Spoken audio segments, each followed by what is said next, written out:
Alright, guys, it's your co Goto Nico here, and in today's video I'm going to go through my 2021 Brownlow predictions. This is my top 5 Brownlow predictions in terms of like who will poll, okay, and who has the most votes, okay?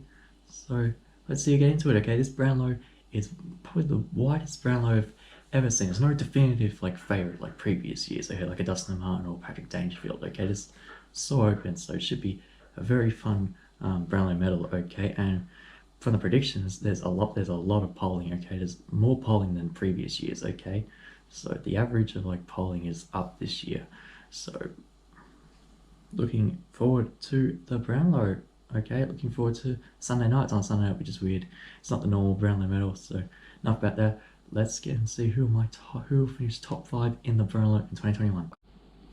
In 5th spot, personally, we have Darcy Parish, okay?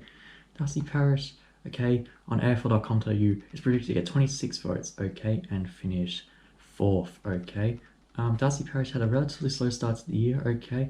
Noticeably, he only got 6 votes in the first 6 rounds, okay, but he really picks it up in the from round 8 to 12, where he is expected to poll. Right? He's predicted to get 12 votes between round 8 and round 12, which is just insane, okay. He also finishes the year off pretty strong as well, okay. Finished the year pretty off strong as well. So yeah, but that middle part of the year is where he'll get the bulk of his votes, okay? What will help Darcy Parish is he won 3 medals, okay? He won the Ayukin medal in the Indigenous round, he won the country medal, whatever the medal is called in the country game between Essendon and Geelong, and he won the Anzac Day medal, which kind of kicked him start into what he's become an All-Australian, okay? The thing is with Darcy Parish, the umpires might be a bit tentative to give him votes because he's exploded this year, because Darcy Parish before this year was like more of an outside mid, half forward type player. But since some of the Essendon mids went down early in the year, he's lost him into a superstar inside mid, okay? I think he's leading the comp in centre clearances, okay? Which is just insane, really, given he wasn't that type of player a year ago. And the thing is, with his 3 medals, 2 of them came in losses. The Geelong game, they lost, but he got the country medal. And in the Indigenous game, they also lost Essendon, but he got the Ayukin medal. So that will help in his favour, okay, get 3 votes, possibly in games where they lose, okay, which is bizarre, okay? So he might even get 3 votes in two games where his team didn't even win. So that will help him. The one thing that will not help Darcy Parish is that he has an All-Australian teammate known as Zach Merrett, okay?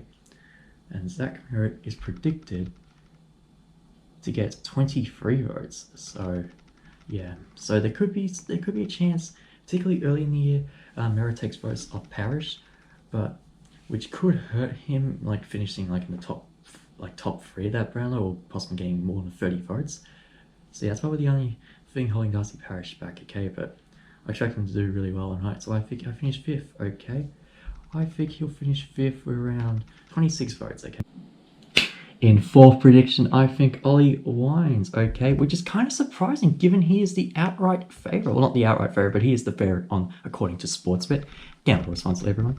He is at $3.25 to win the whole thing, okay, which makes sense. However, AFL.com.au, I think I've done him dirty, okay, and he's only expected to get 19 votes, 6 less than his superstar teammate Travis Boak, okay. The thing with Ollie Wines is probably AFL.com.au ranked him harshly is because he's a below average kick. His kicking efficiency is below average for the competition compared to the other Brownlow contenders, okay, which makes sense. Plus, you know, he was like building, okay, and wasn't like a superstar until this year, so maybe AFL.com.au thinks the umpires won't give him that many votes, even though he probably should. I think he'll come 4th. I think he'll get around 27, 28 votes. I think 28 votes Ollie Wines will get, okay? I just feel like okay, but the thing that'll probably hurt him is he has a star teammate in Travis Boak, okay? He'll probably take a lot of votes off him. Plus, Ollie Wines is not the best use of the football, okay? And that's probably his main gripe, that he's not a great supposedly get it by foot. He's pretty much a lead at everything else, but that might hold him back from like getting those free votes, okay, instead of 2s, okay? So yeah, I think Ollie Wines will come 4th with 28 votes. The player that I think will finish 3rd in the Brownlow is Jack Steele from St Kilda, okay? Jack Steele coin is $6.50 and he's ranked, and he's expected to finish third on AFL.com.au's Brownlow Predictor with 29 votes. Jack Steele was ridiculous, okay, especially in the second half of the year. He's expected to get 18 votes between round 11 and round 18. That is absolutely mental, okay? And the thing with Jack Steele that he has over the other Brownlow contenders, he doesn't have a superstar teammate in the midfield, okay, like the others, like Clayton Oliver and the Bont and all that. They have superstar teammates in their midfield, but not Jack Steele, okay? He's clearing out the best St Kilda midfield. And the thing that will help him a lot is he's probably the best two-way midder. He equaled the most tackles in a season, okay, which will help him a lot. It shows how good of a defensive mid he is, as well as trying to, get the ball, okay? What might hurt him is, even in games he played so well, St Kilda got beaten by so much in so many games this year. That probably will hold him back from winning the Brownlows because they got smashed in so many games, and the umpires aren't going to give votes to Jack Steele or a St Kilda player that its team got beaten by 100 points or something like that. So that will hold back Jack Steele for probably winning it, but I'd give him a really hot chance, okay?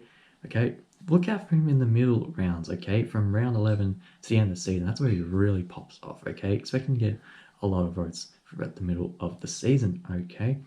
So I think Jack Steele, in my personal opinion, I think Jack Steele will get 30 votes, okay, this year. So Jack Steele third, okay, but I can actually generally see him winning it based on the fact he hasn't got a superstar teammate with him, okay? And he was pretty much consistent every week for St Kilda, probably being their best player. I hate to say this as a Bullock fan, but in second spot, who in my opinion is the best player in the comp, it is Marcus Bontempelli, okay? He is expected to finish second in the Brownlow Predictor with 32 votes, okay? And he's going at $4 thanks to Sportsbet, okay? Now, as a Bulldog fan, I know where Bontempelli has great games, game-changing games, and not so great games, okay? Bontempelli is one of those midfielders that is not, like, consistent with, like, ones and twos or all that. It's like, with Bontempelli, it's like 3 or nothing, okay? I don't think he'll poll that many 1 or 2 votes. It's like 3 votes or nothing, okay? One, because Bont's an interesting type player. He's a mid that goes forward, okay? Okay, and sometimes he can be a bit quiet in games, partly due to the Bulldogs midfield and how stacked it is, so it makes sense he can go quiet sometimes, okay, and probably not poll like the 1 and 2s, okay? And the thing that will hold the Bont back from, probably winning it is, one, he has a superstar teammate, Jack Macrae, who probably had his best season, okay? Probably had his best season statistically and whatnot, and probably take maybe some few votes off him, like some 1s and 2s, okay? And the Bont ended the season like the Bulldogs in poor fashion, okay? He is not expected to poll in the last 4 rounds, which will probably cost him the Brownlow, okay? There are games where the Bont, I know he'll get 3 votes. He got 30 odd disposals and 3 goals against the Eagles twice. He got 34 disposals against the Suns and kicked 3 goals in his 150th game as well. He got 4 goals and 25, 26 disposals against the Saints in a 100-point win, so that will help. He got 2 goals and 33 disposals against the Blues, okay?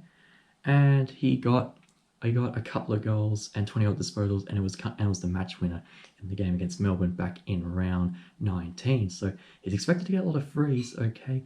But on the Brownlow Predictor, he's not expected to get too many 1s and 2s, which will probably hurt him because he doesn't have the consistency with the Brownlow compared to a Jack Steele or something.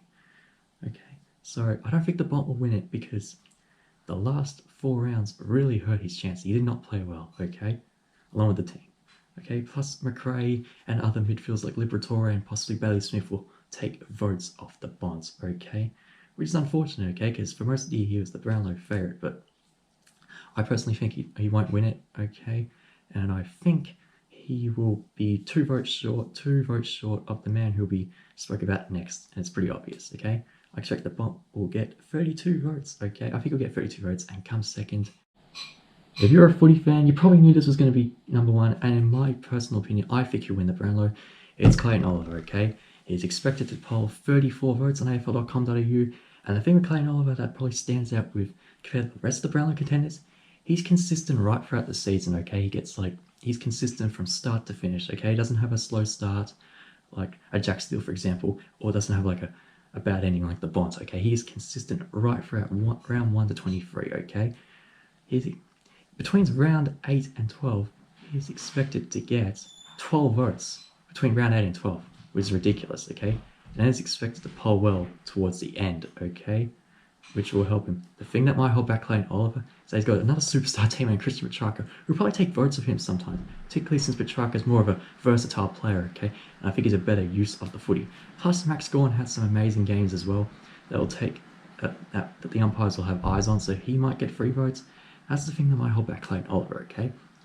Yeah, he gets the ball pretty much most of the time, and I think he was leading, and I think he led the comp in contested possessions and clearances, I'm pretty sure, this year, which will help him a lot. And I think he stepped up this year with pretty much everything, really. So that will help him a lot. But once again, Petrarca will probably take votes of him, okay? Which might hold Clayton Oliver back.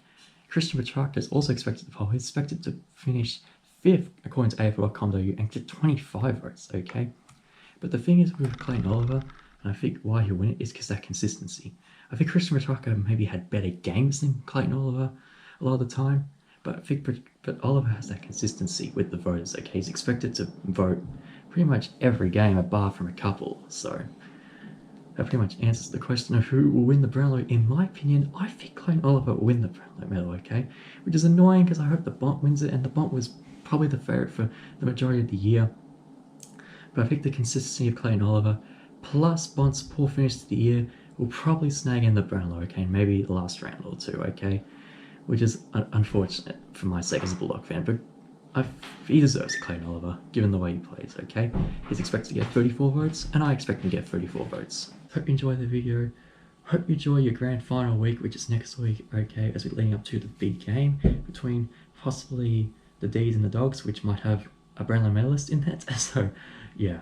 Anyway, guys, hope you enjoy the video. See ya.